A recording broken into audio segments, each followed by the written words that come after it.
Assalamualaikum warahmatullahi wabarakatuh. Perkenalkan, saya Darvino Ardi dari 10 AKL 2.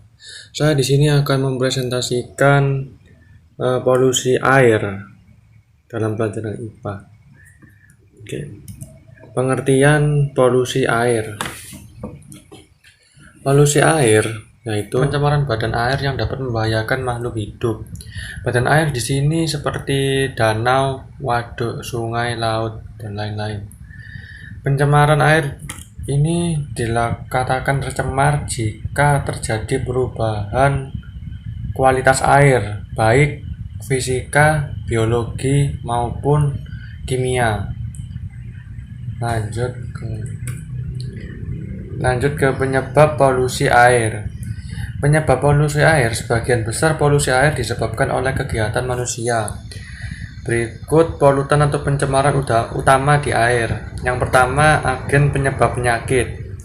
Agen penyebab penyakit adalah organisme-organisme yang dapat menginfeksi dan menyebabkan penyakit. Contohnya seperti bakteri, virus, protozoa, dan cacing parasit. Yang kedua, limbah yang memerlukan oksigen.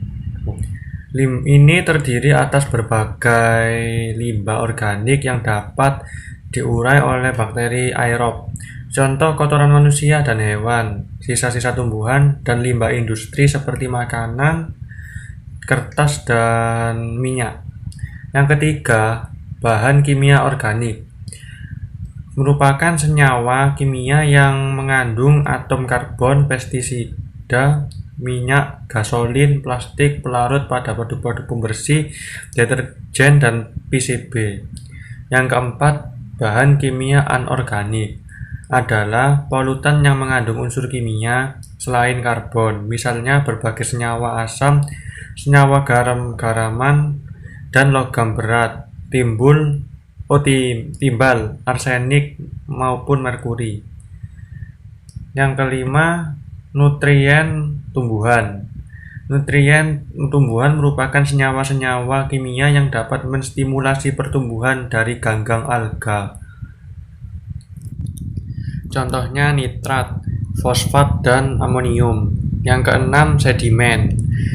Sedimen adalah endapan berbagai partikel padat seperti partikel pasir, lempung, lumpur, dan batuan di dasar perairan. Dapat menjadi polutan jika jumlahnya berlebihan. Yang ketujuh, bahan radioaktif. Mengandung atom-atom dari senyawa isotop yang tidak stabil sehingga memancarkan radiasi secara spontan. Contohnya radon, iodin, dan uranium. Yang kedelapan itu panas. Polusi yang disebabkan oleh panas ini disebut sebagai polusi termal.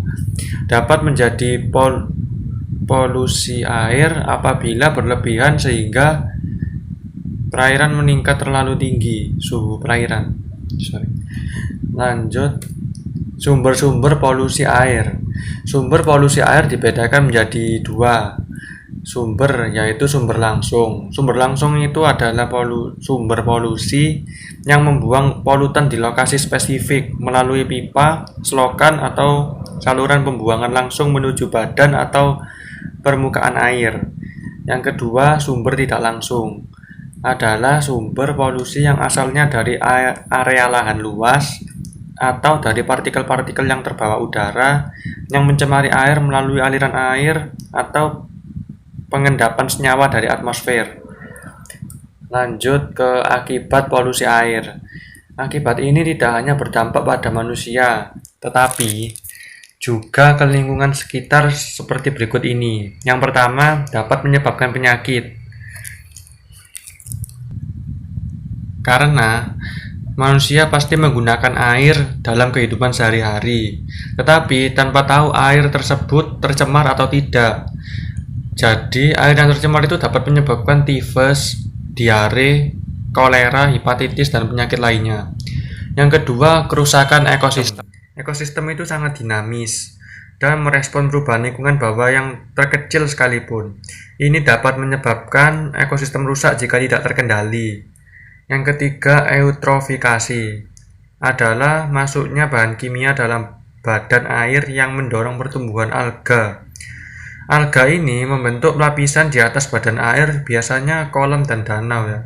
Kemudian mengurangi oksigennya. Akibatnya, kehidupan di badan air tersebut berdampak. Yang keempat, yaitu gangguan rantai makanan. Hal ini terjadi ketika racun dan polutan air dikonsumsi oleh hewan air yang kemudian dikonsumsi oleh manusia atau hewan lainnya. Ya, lanjut solusi pencegahan polusi air. Yang pertama, hemat air. Pemborosan air itu sudah sering terjadi di kehidupan sehari-hari. Akibatnya banyak air bersih yang terbuang. Jadi kita harus menghemat air. Yang kedua, pengolahan limbah yang lebih baik. Ini membantu mengurangi polusi air dalam skala besar.